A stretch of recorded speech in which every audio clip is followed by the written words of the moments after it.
For Veterans Only is a national television news magazine for America's veterans and a presentation of Veterans Productions USA. Reporting for Veterans Only is Brian Patrick. The PVA joined forces for the first time this year with the Miami Project, an organization dedicated to finding a cure for paralysis. Sports celebrities and politicians gathered recently at a reception in Washington, D.C. to raise over $100,000 for the Miami Project. Started in 1985 by the University of Miami School of Medicine, the Miami Project conducts spinal cord research with the goal of curing paralysis. It has gained national notoriety thanks to work done by Nick Buonaconti, a former Miami Dolphin player whose son Mark was paralyzed while playing football. And the first words out of the doctor's mouth was, "Your son dislocated his neck while making a tackle in a football game, and he'll be a quadriplegic for the rest of his life." First 15 words that I heard on the phone. So we are all here for one reason or another, but we're all here because we want to change one part of that doctor's statement. Alone, no one can change these words, but together we can. We want to change the words, "He'll be a quad for life." This was the third year for the Washington fundraiser, which drew support from Vice President Dan Quayle and PVA Executive Director Jack Powell. That spinal injury costs America billions of dollars each year. In the Veterans Administration alone, a spinal cord injured veteran's health care costs will amount to over $10 million in his lifetime. It is a problem that cannot be solved by one person but by many people, and you're here and that's helping us solve that problem. But it is a problem that only those who have a spinal cord injury should not be solely interested in. Those individuals are the ones that do it themselves. They're the ones that have the dedication. They're the ones that have the spirit. They're the ones that set the goals for themselves, and then they achieve those goals.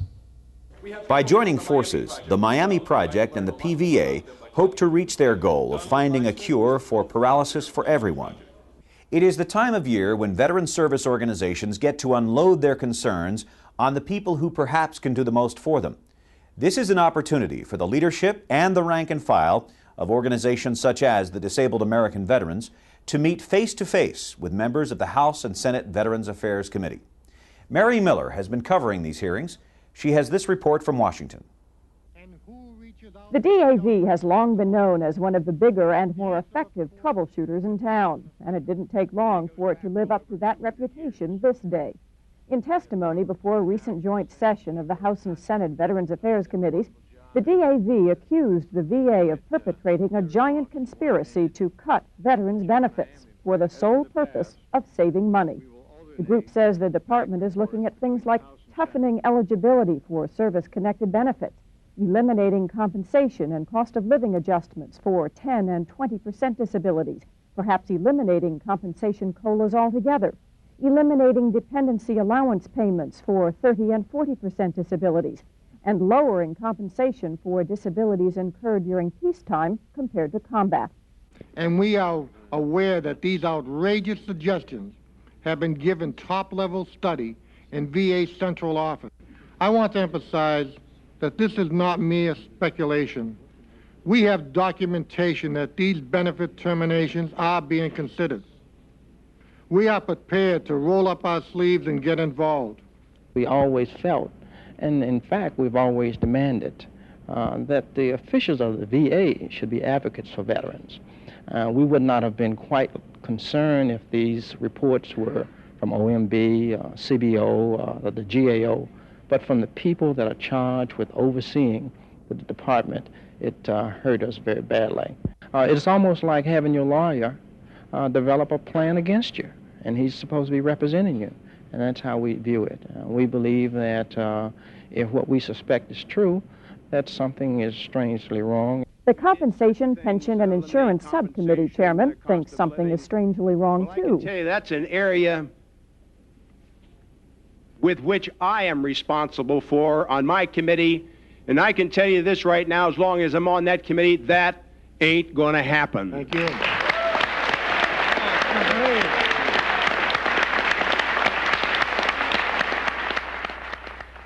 When I look around this room and I see individuals without arms, without legs, and I see individuals in wheelchairs, many of them with bullets and shrapnel still within their bodies, I know what DAV people are all about. I know what's special about them. I know what they have done for me, and I know what they have done for my country. And how many people in this world are fighting and dying? Tens of thousands of people who are fighting and dying to get what it is that you fought and died for. Those very privileges. Look what's happened in China. Look what happened in Eastern Europe with Czechoslovakia and Hungary and Bulgaria and Poland and Eastern Germany. Give the people an opportunity, and they are going to vote for freedom. They're going to vote for democracy. And look what's happened in Central America, in Nicaragua. Those people down there came forth. That message has gotten across to them as to what's happened in other countries of the world. They don't want communism. They don't want totalitarianism. They want what we have here. They want what you have died, what you have fought for to protect. The VA admits it is reevaluating the whole benefits area, but with the idea of correcting inequities, not necessarily just saving money. At the same time, promising no current benefit would be reduced, and any long-term savings would be plowed back into the health care system. Furthermore, the VA says the study isn't finished yet, and the DAV is charging prematurely into battle. Well, the hearing also included some kudos for the VA, tempered by a plea to Congress to support the department through increased health care funding. A strong VA system is part of the solution, not part of the problem. Who is the leader in the treatment of drug abuse in this country? Who is actively involved in the fight against AIDS? And who reaches out to shelter and help the homeless? The answer, of course, is the Department of Veterans Affairs.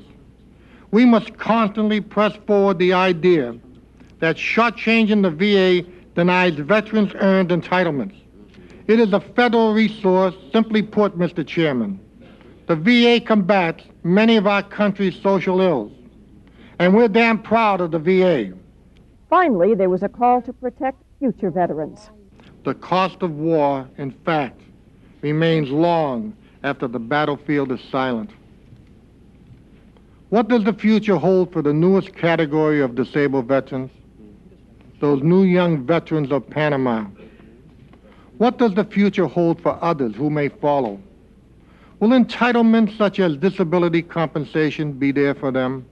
Or will they be gone, fallen victims to the budget-driven change of rules? Will we provide education and rehabilitation services, restoring these veterans as productive, tax-paying citizens of our society? Will we stand behind them as our government does now, enabling them to realize the American dream of owning their own home? And when they are old, will we still have a system capable of providing dignified and quality care? It is my hope that America's promise to its citizen soldiers will remain unbroken. It was a receptive audience. Some important needs are not dealt with adequately in the budget. For example, PTSD and other mental health needs. The proposed $14 million research cut is short-sighted and a big disappointment. There's not enough funding for long-term care, not enough for medical equipment, not enough for prosthetics, not enough for benefits administration. VA cannot furnish that high quality of care unless it receives consistent as well as adequate funding. Stop and start funding produces bad care. We still have a lot to do in housing, education, claims administration, problem with VA, with Vietnam veterans, and I'm committed to continue to work with that. At least we're in the right mode finally, and that is a gradual refunding of what we need to do. I certainly think our nation has made a promise to all of you, to all the veterans, when we ask that you serve, support our country and our ideals, and certainly we have an obligation to ensure that our backs will never be turned in your time of need. That if we didn't have these great veterans who have served under the colors in times of conflict, we would not have a peace dividend. And it's imperative, I think, that they share amply and equitably and fairly and generously with that dividend in the future. If it were not for the veterans who wore the uniform, we wouldn't have freedom today. What's happening in Eastern Europe is a result of your good work in years gone by. Them for their hard work to help us do the job that we have to fulfill the obligation that our country has to you. The DAV has indeed given the Veterans Affairs Committees plenty to think about, but there'll be more. Other veterans organizations are scheduled to present their legislative agendas here over the next several weeks. In Washington, I'm Mary Miller for Veterans Only.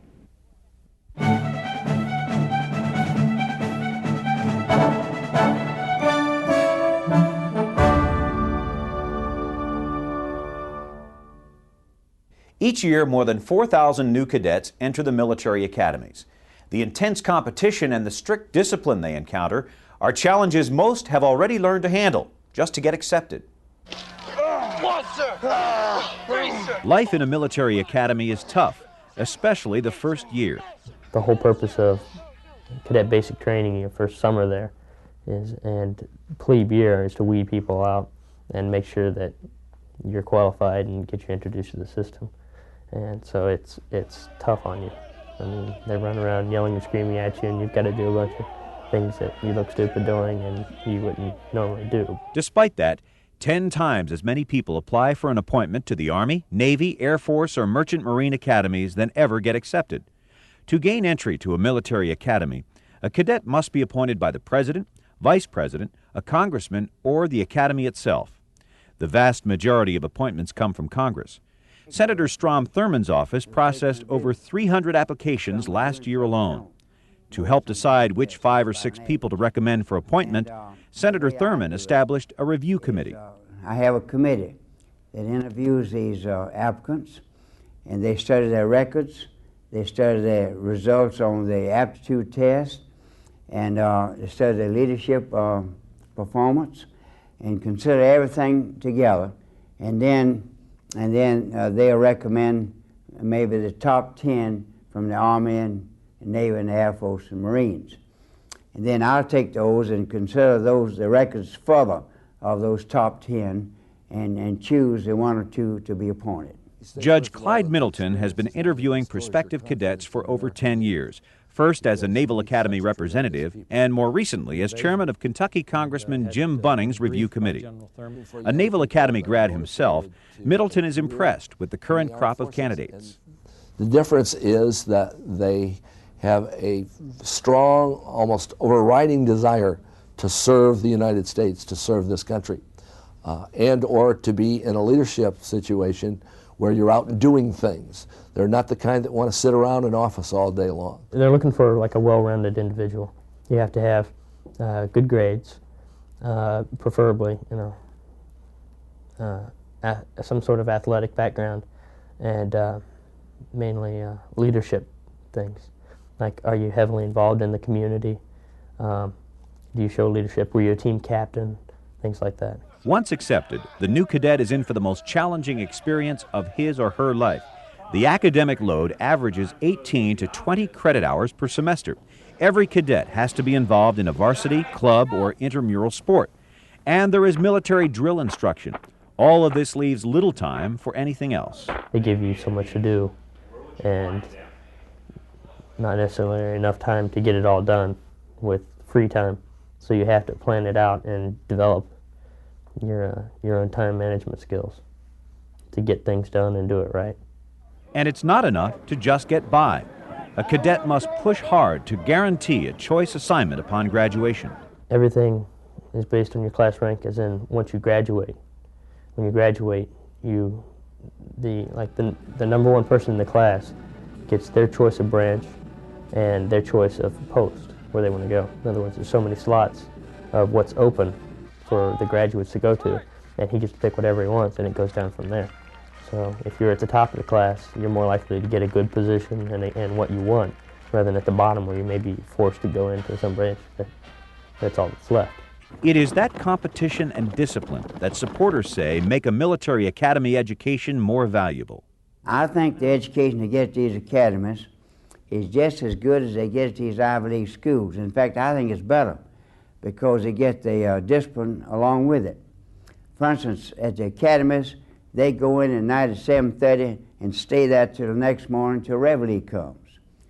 Ivy Academy, they can go out and stay out all night. They can drink, do anything they want to, and just so to attend classes. So the military school, to my mind, has an advantage because it makes them study more or less because they're in the room and have nothing else to do. I believe that the academic education that you get, along with the discipline that you are able to instill in yourself, and just the experience in itself, is better than any place else you can go to. Oh, I think it gives you a sense of service, of devotion to a higher cause than your own progress. And that's very deeply inculcated in the Naval Academy. In fact, my class was the group that created what is now the Naval Academy Honor System, or Honor Concept, as it's known. And I think those kinds of standards of performance and of integrity are important parts of the academy experience at all of the academies. The government estimates that the cost for an academy education is $200,000 per cadet. In return for the free education, graduates must serve on active duty for 5 years and the reserves for 3. If you're interested in applying for an academy appointment, the best place to start is your congressman's office.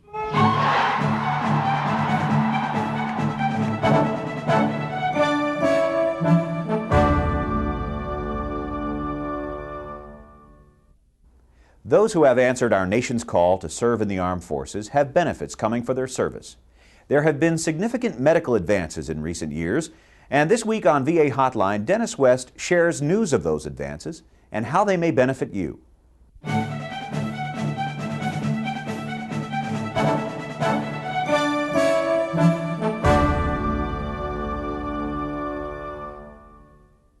Leonard Goodman is a veteran of both the Navy and the Army. During his tenure with the Army, Mr. Goodman injured his back. This required surgery to remove the damaged disc. It also meant the end of Goodman's ability to serve. Well, at that time, of course, Grand Rugman is in full swing, and I think they're having a reduction in force. So they really didn't give me too much of a choice. I might have been able to reclassify, but with the way the Army was at the time, they wanted everybody to be fully deployable, and I wouldn't have been able to be that, so they went ahead and discharged me. Like Goodman, all honorably discharged veterans who find themselves disabled by an injury or disease caused or aggravated during active service in the line of duty are entitled to compensation from the government. In addition to monies, there are counseling and educational programs to help get vets back on track. So the only way I could go to school is get this spoke rehab from Veterans Administration. And since my service disability entitled me to this, it's the only way that I can really get a skill and be able to function out in society.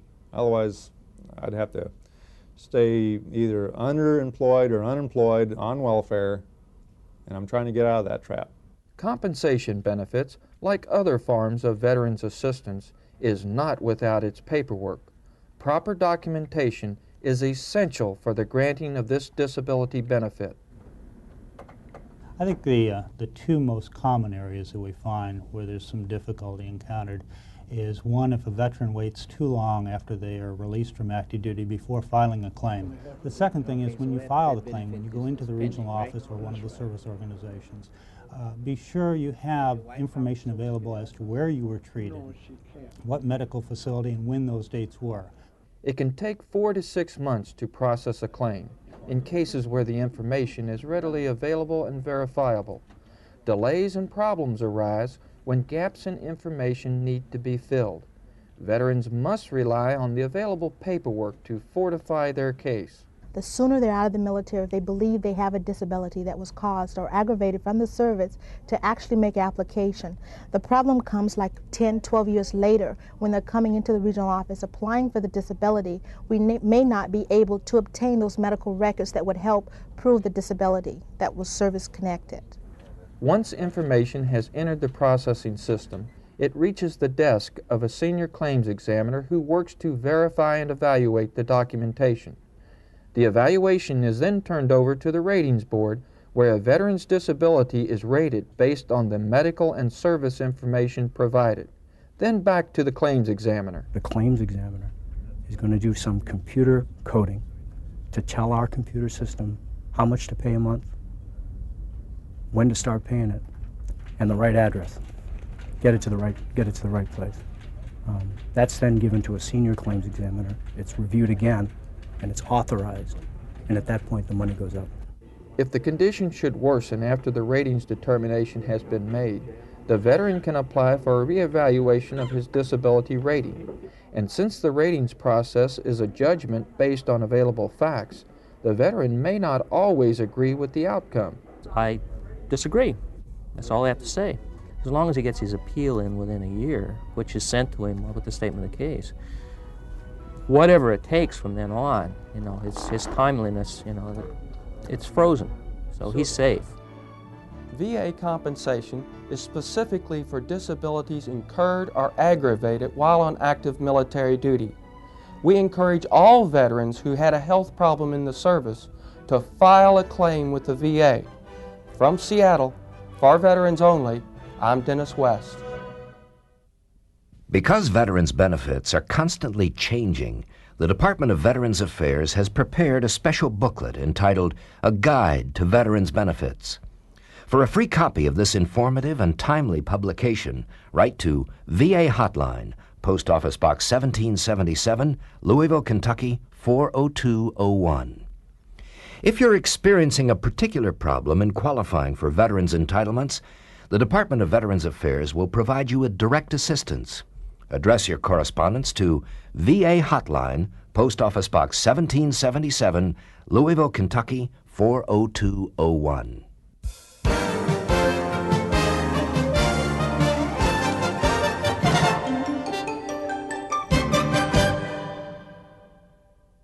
Next week, the VFW has its turn before the Senate and House Veterans Affairs Committee.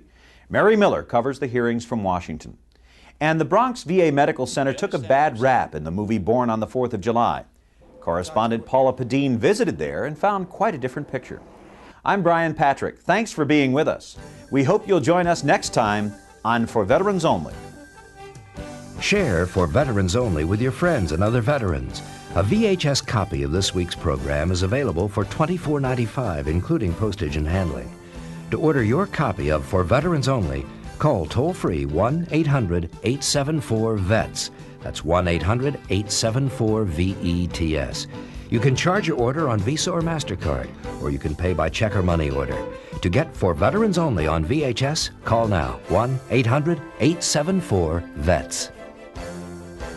Now, some of you are here because a 19-year-old boy made a tackle in a college football game, and when he rolled over, he saw his arm falling in front of him, but there was no feeling anyplace else. That young boy, his name was Mark, and he dislocated his neck, and when he was taken to the hospital, they said he was a quadriplegic. Some people are here because some young men went to places like France, Korea, and Vietnam to fight for their country. And while they were carrying out their orders, They may have stepped on a mine or caught a bullet. And by the time they stopped falling, they were paralyzed. Some of you are here because their son or daughter left the house to meet their girlfriends or boyfriends to go out and have some fun. Little did they know that they would have an automobile accident on the way, and by the time the wheels stopped spinning, they were paralyzed. Spinal cord injury happens predominantly to young men. For many, many years, it has happened predominantly to young men. Men between the ages of 15 and 25 years of age. But one funny thing is happening in our society. As the traditional stereotypical role for women has changed over the years, the incidence of spinal cord injury among young women has also increased. But if you get past being young without a spinal injury, that doesn't automatically mean you're safe. Because the second highest group of people to suffer a spinal injury in this country are people 70 and beyond. So unless you're planning on checking out real soon, it is a possibility of a problem that each of you, God forbid, may have to face, or a problem that a loved one might have to face.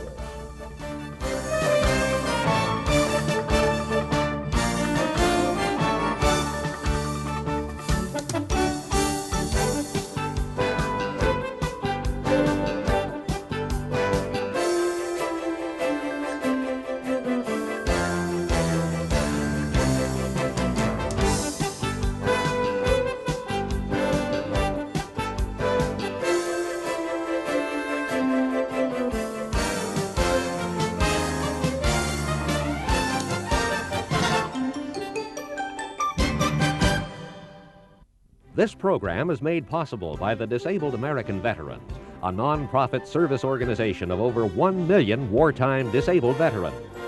By the VFW, the Veterans of Foreign Wars. VFW means Service to America's Veterans. By PVA, the Paralyzed Veterans of America, and PVA Sports, working for the best. And by Galaxy Tours, a world leader for national and international group travel. The producers thank this station and other public television stations for their assistance in making this program available. For Veterans Only is also telecast by the Armed Forces Radio and Television Service for the benefit of the men and women serving on active duty in our armed forces, at home and abroad.